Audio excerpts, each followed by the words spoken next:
अस्सलाम वालेकुम my friends, welcome to my channel IT guides. Last tutorial में हमने एनाकोंडा की इंस्टॉलेशन के ऊपर बात की थी और अब हम एनाकोंडा के ऊपर मज़ीद कुछ बातें और करेंगे। सबसे पहले आपके सामने दोनों टाइप का मैंने एनवायरनमेंट ओपन कर दिया है, जैसा कि ये ग्राफिकल यूज़र इंटरफेस है आपके पास पीछे और यहाँ पर कमांड लाइन है, इसके अंदर प्रॉम्प्ट है। अच्छा, अभी देखें तो डिफ़ॉल्ट तौर पे आपने देखा होगा कि जो एप्लीकेशंस हैं वो बेस यानी रूट के साथ ही ओपन होती हैं, यानी कि बेसिक एनवायरनमेंट के साथ। हालांकि जो लास्ट टाइम हमने कस्टम एनवायरनमेंट बनाया था जो कि पाइथन के नाम से था, हम उसके साथ अगर ओपन करना चाहते हैं तो हमें उसके साथ ओपन करने के लिए पहले उसको बेस से पाइथन पे शिफ्ट करना पड़ेगा। तो उसके लिए सिंपल सी कमांड है कि आप जो कमांड है उसको पहले लिखें कोंडा। देखें, हर एक कमांड जो लिखनी है उसके लिए सबसे पहले आपको ये कीवर्ड ज़रूर लिखना पड़ेगा, जिससे पता चलेगा कि ये एनाकोंडा की कमांड है। ठीक है, और अगर आप इसको CMD पे भी यूज़ कर रहे हैं, अगर आपने इन्वायरमेंट पाथ वेरिएबल के अंदर अपना पाथ ऐड किया हुआ तो आप इसको CMD पे भी चला सकते हैं, मगर उसकी फ़िलहाल अपनी कोई ज़रूरत नहीं है। कोंडा, उसके बाद हम करेंगे एक्टिवेट पाइथन। यहाँ पर एक्टिवेट एक कीवर्ड है जो कि उस इन्वायरमेंट को एक्टिवेट करेगा, जिसका ये नाम होगा आगे पाइथन। ठीक है, अगर मैं एंटर प्रेस करूँगा तो देखें ये उसे सर्च करेगा और अब ये पाइथन इन्वायरमेंट के साथ ओपन हो गया। और अगर आप ग्राफिकल यूज़र इंटरफेस के साथ करने के चाहेंगे तो सिंपल नीचे वाले पे क्लिक करेंगे तो ये नीचे वाली की लाइब्रेरीज और इन्वायरमेंट को लोड कर लेगा।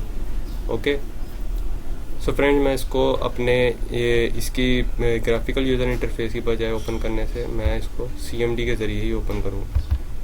तो अब चूँकि मुझे इसमें से अपनी जुपिटर लैब ओपन करनी है तो मैं इसको जुपिटर -लैब इस पर क्लिक करूँगा तो ये जुपिटर लैब को ओपन कर लेगा। ठीक है, ग्रब ब्राउज़र में। Okay, thank you. अब नेक्स्ट जो हमने लास्ट टाइम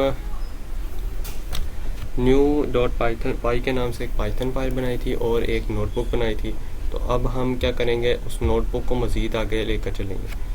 तो पाइथन के ऊपर मज़ीद चलने से पहले मैं आपको कुछ इसका इंट्रोडक्शन करवा दूं कि पाइथन असल में प्रोग्रामिंग लैंग्वेज है और ये होती क्या है, ये किस काम आती है और इसके कहाँ कहाँ यूजेस हैं। तो Python is a high level programming language. ये एक हाई लेवल है, यानी कि इसके जो अल्फाज हैं वो इंसान आसानी से पढ़ सकता है, इसलिए इसे हाई लेवल कहा गया। लो लेवल के अल्फाज इंसान आसानी से नहीं पढ़ सकता, जैसा कि असम्बली लैंग्वेज, उसमें CX BX यानी रजिस्टर्स आ सकते हैं, तो वो इंसान की समझ में आसानी से नहीं आ सकते, जबकि इसके अल्फाज और कीवर्ड इंसान जो है वो पढ़ सकता है। मिसाल के तौर पर ये प्रिंट है, तो प्रिंट का मतलब तो इंसान को वैसे ही पता होता है कि इसका मतलब है कि किसी सफ़े पे प्रिंट कराना। तो प्रिंट इधर ये इसने वही काम किया है, यानी कि जो जैसा नाम उसका वैसा ही काम है। ठीक है, तो ये जो है बहुत से एरियाज़ में इस्तेमाल होती है। मिसाल के तौर पर अगर कोई लोग वेब डेवलपमेंट करना चाहते हैं तो उसके अंदर जो बैकएंड पे आपने वो लॉजिक्स अपनी ऐड करनी है प्रोग्रामिंग के थ्रू, वो आप पाइथन के थ्रू भी ऐड कर सकते हैं। इसी तरह स्क्रिप्टिंग लैंग्वेजेस में भी इस्तेमाल हो सकता है। और सबसे ज़्यादा ज़रूरी डाटा साइंस में आपके पास साइंटिफिक कैलकुलेशंस आ जाती हैं, जिसमें बहुत ही हैवी अमाउंट में आपको कैलकुलेशन करनी पड़ती है, तो उसको भी आप पाइथन प्रोग्राम्स के थ्रू कर सकते हैं। और सबसे ज़्यादा मोस्ट जो कि अभी का हॉट टॉपिक है वो है आर्टिफिशियल इंटेलिजेंस। आर्टिफिशियल इंटेलिजेंस के जो इंतहाई कॉम्प्लेक्स और हैवी किस्म के प्रोग्राम्स होते हैं वो पाइथन के ऊपर ही इस्तेमाल किए जाते हैं। मगर उनको पीछे जो प्रोग्राम होते हैं वो C में लिखे जाते हैं या C++ में लिखे जाते हैं, मगर उनको इम्प्लीमेंट आप पाइथन के थ्रू कर सकते हैं।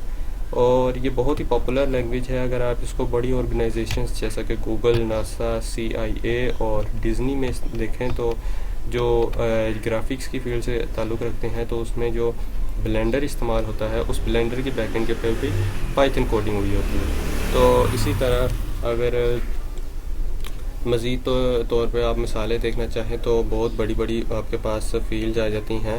उन फील्ड्स के अंदर जो अगर आप किसी बड़ी मशीन को देखें जैसे रोबोटिक्स है, तो उसकी बैक एंड पे भी पाइथन का इम्प्लीमेंट किया गया होता है। सो फ्रेंड्स, ये तो था इसका बुनियादी इंट्रोडक्शन। अब हम इसके ऊपर कुछ इसके सॉफ्टवेयर के ऊपर हम बात करेंगे। तो इसके 3 मेजर वर्जन्स हैं। 3 मेजर वर्जन्स में पाइथन 1.3, 4, 5 कुछ, और 2 पॉइंट और 3 पॉइंट। इसी तरह इसके जो सबसे ज़्यादा जो पॉपुलर रहे हैं वो पाइथन 2.7 रहा है और 3.3 रहा है। तो जो 3 पॉइंट के अंदर लिखे जाने वाले कोड्स हैं पाइथन के, वो इस बात की प्रॉपर गारंटी देते हैं कि इसके अंदर तमाम लाइब्रेरीज वर्क करेंगी ऑल वर्जन्स की। ठीक है, तो अगर आप 2.x और 3.x जो है वो जो करंटली वर्जन्स हैं वो अगर आप देखे जाएँ तो उसके अंदर सबसे ज़्यादा लाइब्रेरीज इम्प्लीमेंट की गई हैं, मगर जो अब का कोर्स है वो हमारा पाइथन 3.6 पे है, 7 पे, सॉरी, हमने जो इसको इंस्टॉल किया था वो पाइथन 3.7 पे है। और एक्चुअली 3.6 भी एक अच्छा इसका वर्जन है, मगर हम इस बहस के ऊपर नहीं पड़ेंगे कि 3.6 अच्छा कि 3.7। बेसिकली आपके पास जो भी वर्जन है वो ही अच्छा है।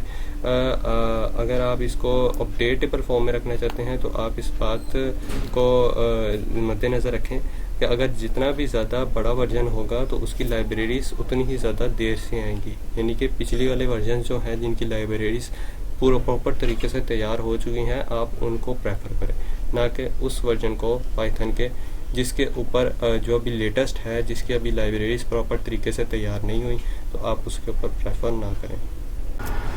So this is the second lecture. आप नेक्स्ट लेक्चर में हम इंशाल्लाह प्रॉपर प्रोग्रामिंग के ऊपर आएंगे और बुनियादी प्रोग्रामिंग से स्टार्ट करेंगे। Thanks for watching my video.